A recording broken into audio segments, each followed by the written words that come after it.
To talk about rational numbers under multiplication for my first video for this module. So I was just recently going over with my students, actually I was doing some of this today, about some of the different properties of multiplication. So I have this little poster thing that I found online about the properties of addition and multiplication.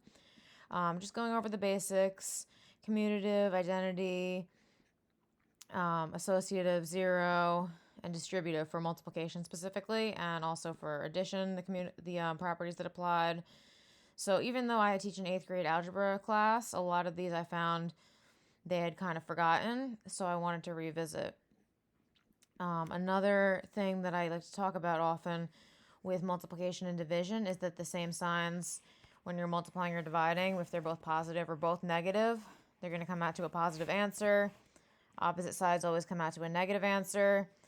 And as we've been discussing in our modules so far, using proper language in talking about mathematics has been really important. So I've been really trying to focus on using the proper, the identity property of multiplication specifically, or of addition specifically, depending on what exactly I'm talking about. So I have an image here of the chart regarding the different types of rational and irrational numbers. And in this case, we're talking about rational numbers. So beyond just integers, whole numbers, and natural numbers, rational numbers does include positive and negative fractions and decimals. So I was looking at some of the different virtual manipulatives on GeoGebra. And this one I really liked here, where it has a couple of different options for multiplying some fractions. So it has 1/2 times 1/3. I can adjust this. So I'm going to go ahead and do, let's say, 1/6 times 2/3.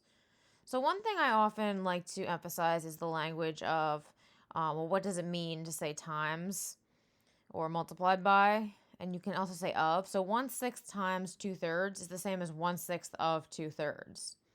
So if I took this 2/3 area, I have to find 1/6 of it.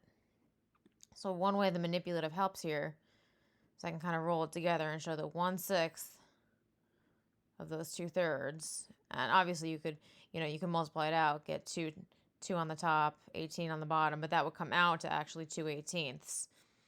And that's one thing that I think is really helpful about this manipulative. If you go over to this one here, it's like an area model. So it shows 2/9 of 2/10, the same as 2/9 times 2/10. So I can change these up. So here it says use the sliders to change 2/9 of the blue squares and 2/10 of the red squares. I'm going to expand this a little bit. So really what we're doing at the end is realizing that 2/9, we would have to overlap these of the 2/10. It's really this fraction.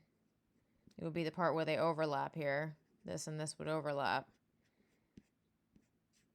in the area model.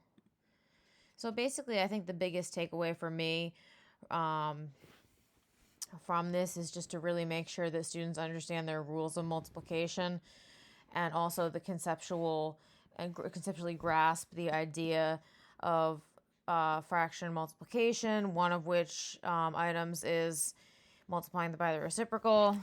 So if I have, this is my multiplication property, inverse property of multiplication. So this is one thing I was actually going over with my students today. 1/2 times 2/1.